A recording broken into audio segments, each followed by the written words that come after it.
What's up everybody, it's Galmadex, and today I'll be playing some of the Commence the Endgame Counters format.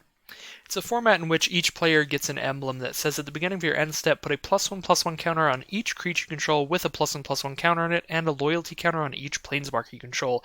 And if you have neither of those things, instead you get to amass one, which would be make a 0/0 and put a +1/+1 counter on it. So basically make a 1/1 that will start getting bigger thanks to this emblem.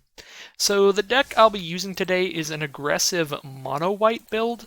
So the idea of the deck is that Chamber Sentry and Ugin's Conjurant are basically just a shoo-in for any aggressive deck in this format, just as a 1-mana creature you can play as a 0/0 with a +1/+1 counter on it, so you can immediately get something out there that starts getting bigger, that's a little bit better than just the zombie army token. And yeah, this is a lot of the best just mono-white aggressive cards like Dauntless Bodyguard, Healer's Hawk, Legion's Landing. Unfortunately, I only have the one Legion's Landing. Would love a playset in here because that makes a Johnny's Pridemate a lot better. But yeah, we use those cards alongside some stuff like Gird for Battle to get counters on our early game creatures, Grateful Apparition to hopefully put another +1/+1 counter onto all of our creatures, and then obviously the great late game stuff that Mono White has that can put counters on stuff. That's 4 copies of Unbreakable Formation, and hopefully 4 copies of Venerated Loxodon if you have them. Unfortunately, I don't. I just have the 2, so I'll be playing these 2. So what I would definitely recommend if you are building a deck like this, I would say -4 copies of Assure, plus probably 2 copies of Loxodon and 2 copies of Legion's Landing would be the deck that I would try running here. We do have a little bit of weird stuff in the land base. I just had a Karn's Bastion, so I figured, why not? There might be situations where I'm top decking and I have nothing better to do than just put another counter on all my creatures. And 3 copies of Blast Zone, because Blast Zone's just great in monocolored decks, because you could just out of nowhere be like, oh look, they have a Teferi and a Dovanbon, and a Nahiri. Let me just blow up all of their 3-mana permanents. So yeah, that's the deck, and we'll see how it does. Hopefully it'll get me a few wins today, as I try to collect all of these glass styles for the Planeswalkers. So I will be playing a few matches with this deck just to show it off, and we'll see how we do.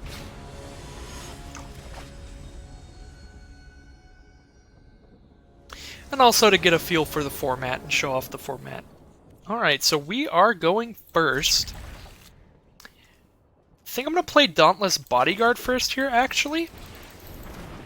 Kind of like the idea of having a 2/1 and a 1/1 out on turn 1, a little more than having a single 2/2. Alright, nothing from opponent, just an island, and it auto-passes, so now they have a 1/1.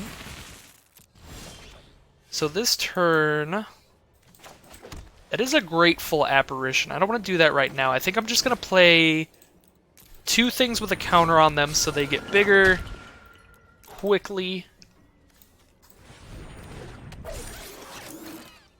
And I will see if they want to trade off our zombie armies here. Looks like they do. And next turn, if I draw a Plains, that'll be a pretty big Unbreakable Formation, and then my Bodyguard will be able to start getting counters. And if not, I can just drop down an Apparition and see if that can start getting there. Turn 2 for opponent, haven't played the land for turn yet. Looks like it's a Hinterland Harbor into a Merfolk Skydiver. Seems like a pretty great card for this format. It can put a +1/+1 counter onto itself, so it's basically a 2-mana 3/3 flying at worst. So that's pretty great. Unfortunately, did not draw the land for Unbreakable Formation. That's actually a really, really bad draw there. Because we would be in a lot better spot if we could just make these all 3 power and just go in there. But I guess I'll just drop an Apparition, and we'll pass. We're definitely giving them more time to start playing some of the crazy, larger Simic stuff that has like good effects whenever they get a counter on them, like Shark to Crab, taps a creature whenever it gets a counter. And there's an Evolution Sage. Now they'll be proliferating whenever they play a land. We definitely need to get aggressive fast here. Still no mana for that Unbreakable Formation. I'm going to play as many creatures as I can here. That's not what I meant to play. We'll play the Bodyguard. I'm going to pick the Apparition to give Indestructible. That way I have a chump block against a flyer. And let's see what they got here. Probably a really massive Skydiver at the very least. Another Skydiver. Alright. Putting a counter on Evolution Sage. Interesting.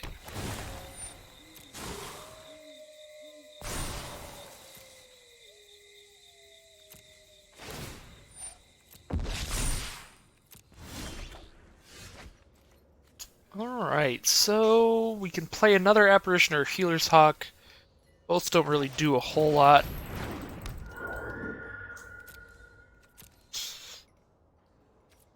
I think we kind of just lost this game when we missed that third land drop.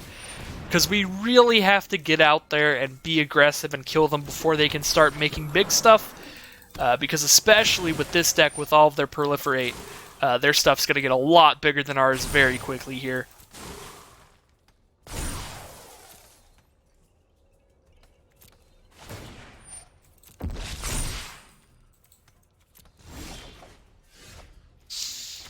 That's a little bit insulting, game. But I'll take it. It is a card. I mean, we're getting to the point, they only have 4 blockers. I do have 8 attackers, so I do get to hit them for, like, at least, like, 4. Vivian's gonna be pretty unbeatable, though. That gets an additional counter every turn. They get to start sniping our flyers away. Or just drawing additional creatures. Looks like they just got a land there. I guess they really wanted to hit their land drop to proliferate onto these gigantic monstrosities.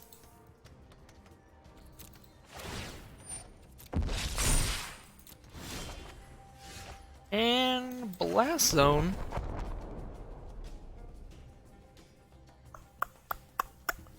Fortunately, Blast Zone is pretty slow, but it would be super nice to blow up 2s and 3s right now. Specifically 3s, because then I wouldn't blow up any of my apparitions. I mean, we have 2 copies of Formation, so I think we just Formation and go for it.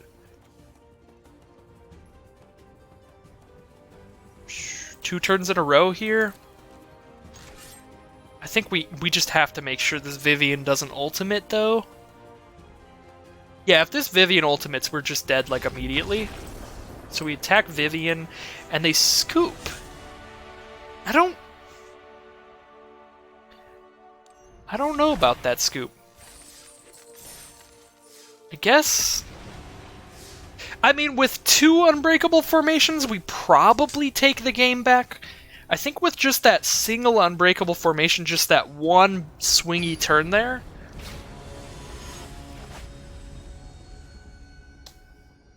we might... I don't know. I guess if they didn't have any other way to give their stuff trample, we'd be fine, since their stuff has vigilance. So yeah, I guess just finally making it to the formation can just end it there. Alright. Kind of like Healer's Hawk turn 1. Then I have Healer's Hawk and an army. Next turn, I'll play both of these guys, and hopefully turn 3 formation. So let's see.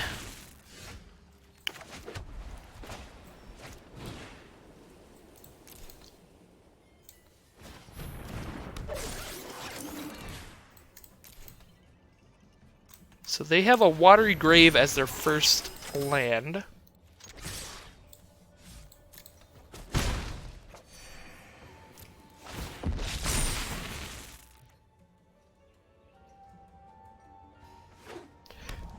Followed by Glacial Fortress, could be some kind of Esper control style deck.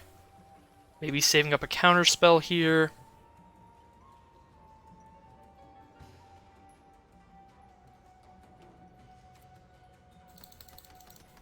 I want to just play an apparition and see if it gets countered. So I'm going to do that.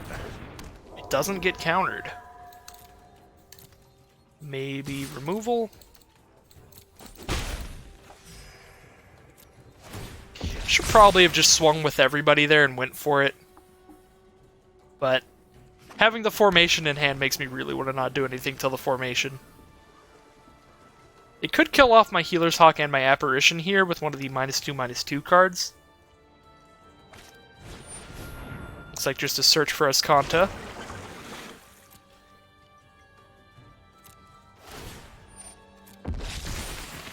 Their dude is a 3/3. Let's get a counter out of the Healer's Hawk here. So yeah, now Apparition is just bumping everybody up. So I'm just going to swing in. We'll lose one of our 3/3s, but it should be pretty hard to come back from without a Kaya's Wrath or Settle the Wreckage.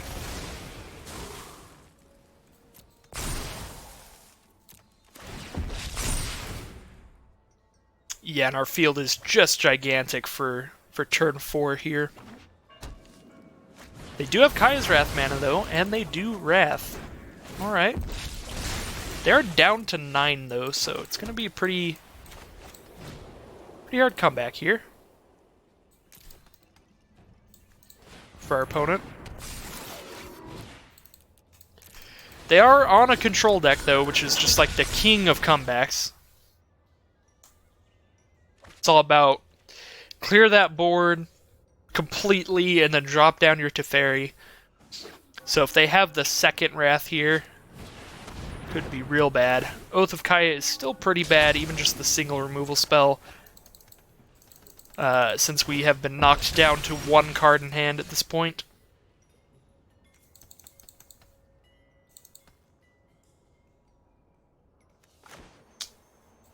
I'm gonna play the Healer's Hawk here. And just pass. Because if I attack, they just chump block with that zombie, and then they get another zombie at their end step to just chump block with. And there's Teferi. I can hold that thought. He is here.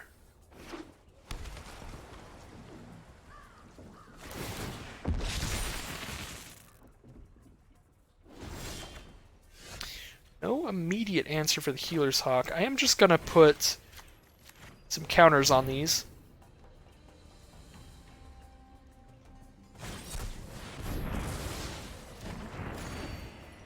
They absorb that. Well, I'm a lot happier that I played that first then, because it's a lot better than getting my formation absorbed. And let's just swing at their face here. It is just gonna get chumped by that zombie anyway. But I want to send a message. Get it aggressive.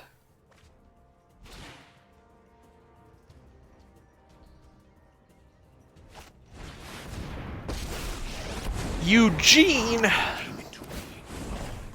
Truth lies beyond vision.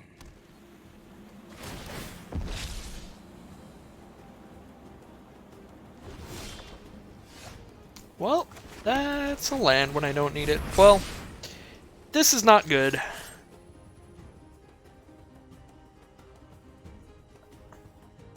This is honestly just pretty terrible, because that Oath of Kaya. But we're trying. We'll do our best.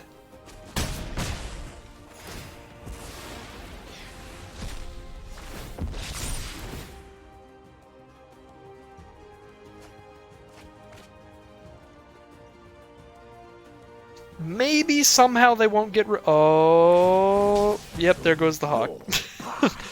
I was gonna say, maybe somehow they won't draw removal for the Hawk and just won't kill it with Ugin. But they do.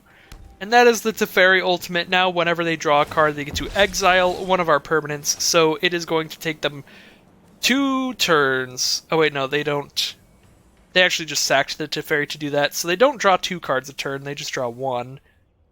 So it'll at least take them, like, a moment to exile all of our basic lands. They do get to exile our Conjurant immediately, though, which is pretty sad.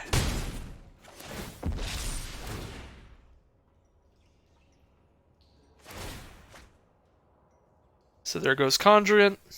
I suppose that's how it was meant to happen. And I mean, they get to exile 1 card a turn. The most we can do, basically, is play out 1 creature a turn, so this game is extremely over at this point. So we will scoop that one out of there. Alright, well, the mono-white counters deck is not doing so hot. I don't know if I would recommend it, but we'll see. Maybe things will turn around drastically and we will just destroy in this last game or two here.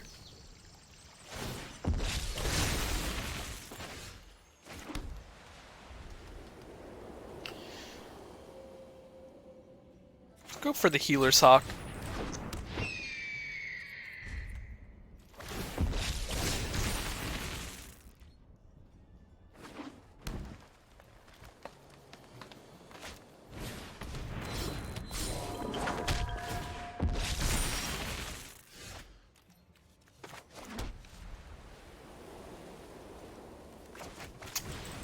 Start putting some apparitions out first here. Try and be a little weird this time. Put all these apparitions first and then start putting a bunch of counters on stuff. See if that works out.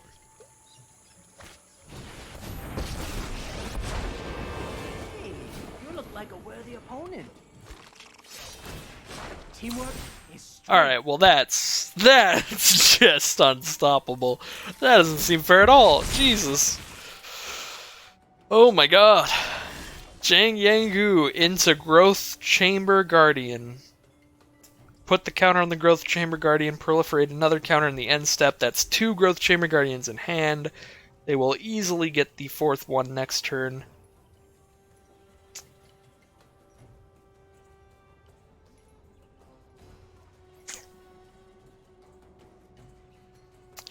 Yeah, I mean, I'm just gonna scoop that up right there. I mean, I have like no way of getting out of that one. Most I can do is blast zone away the 2s.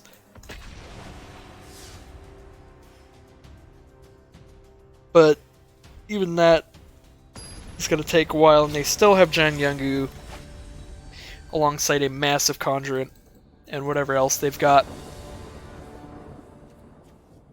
Alright, let's get into another game here.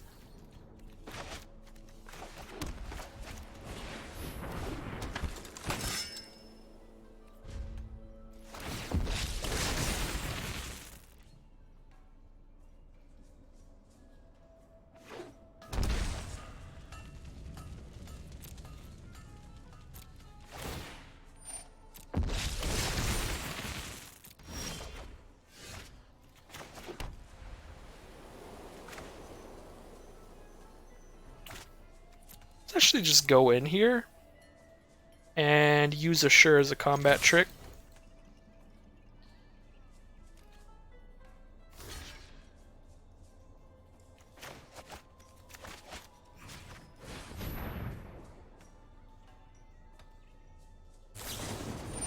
Shock the bodyguard. Okay.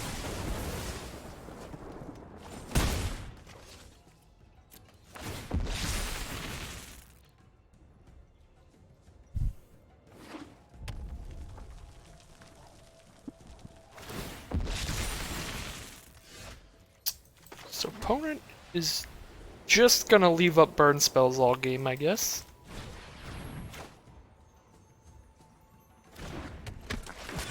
This is probably a lightning strike here.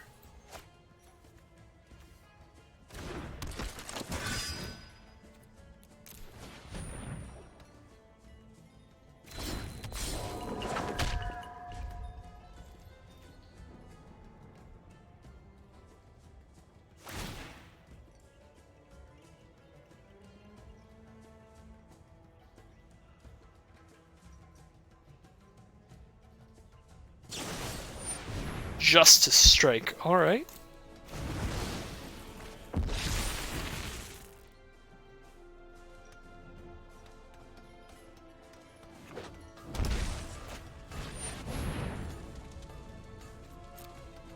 There's a war boss.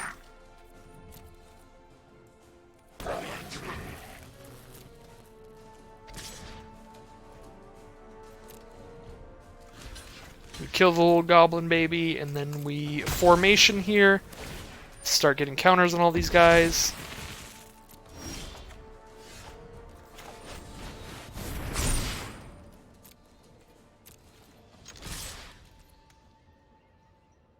No blocks.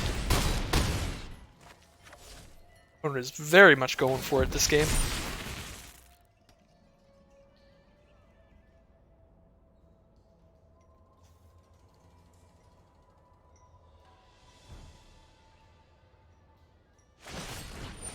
Justice Strike Bodyguard.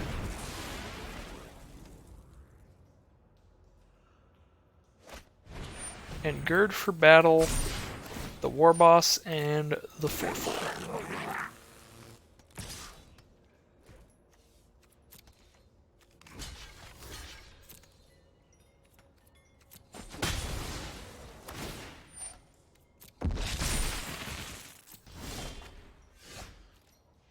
If I swing in here, our creatures just trade.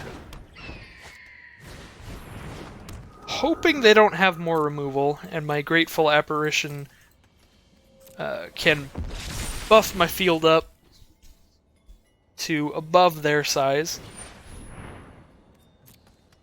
Alright, well now Grateful Apparition just gets blocked. There's a Swift Blade Vindicator that's going to be very, very bad if they mentor that up.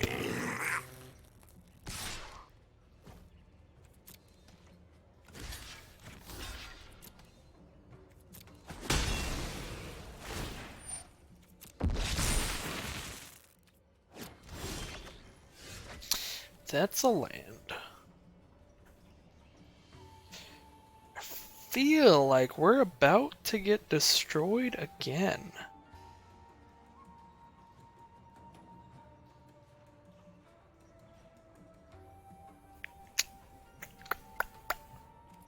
I can attack with both of the flyers, and yeah, I think that's the only way that I can try to win this. Is I can get rid of their one flyer. And then now they're on a 5-turn clock in the air, but I'm pretty sure they can kill me before that. We'll see. Another Legion War Boss.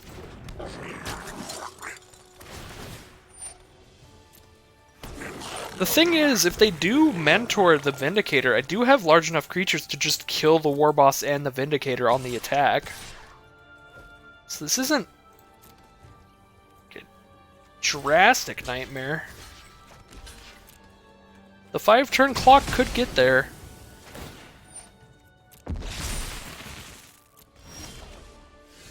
Especially with a Johnny.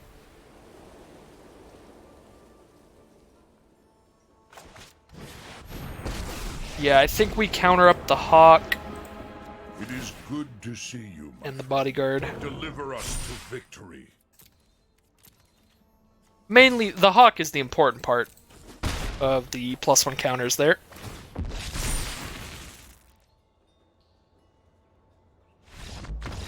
Alright, and that'll get us there. Because the Hawk now has 3 power. I assume they did not draw a flying creature or a removal spell there in that last turn. So we lost a lot of games, but we won a single one, so I'll take that as a little bit of a victory there. I think a Johnny was definitely really good. Assure was definitely awful. It was kind of just a filler card in there in the first place, but it was like extra filler in this deck. I would say this doesn't seem to be the most consistent deck just because you really have to have your Gird for Battles, your Unbreakable Formations, or your Loxodons to get counters onto stuff to start going crazy, whereas a lot of the other decks, especially that Simic deck that we played against, have a lot more consistent ways of getting the counters on, like the creatures just naturally come with the counters. The Gruul decks in the format with all of their Riot creatures. The creatures just naturally come with the counters, so I'd say the deck's probably not the greatest, but if you're a major fan of Mono White and you're a major fan of Mono White aggro just in regular standard, you can definitely do it with a little bit of changes in this format. I think a Johnny's probably a great change. Probably make sure you have a playset of Unbreakable Formation. But other than that, I don't even think Grateful Apparition did that great, so I might even just default back more to a regular kind of Mono White standard deck for this format, if that's the color you want to play. So, thank you anybody who stuck around this long for watching, and I'll definitely see you again very soon next week. For sure, I believe Monday through Friday. I think M20 is actually just 1 week of spoilers, which is going to be insane. But I will definitely be doing some videos about the M20 spoilers that I'm interested in. So I'll definitely be back by Monday. Might have another video before that. I do have a lot of gold. If I have some time, might do a rank draft of War of the Spark or something. We'll see. Don't want to make any promises. What I know for sure is I'll be back Monday with Core Set 2020 spoilers. So thank you all for watching, and I'll see you again very soon.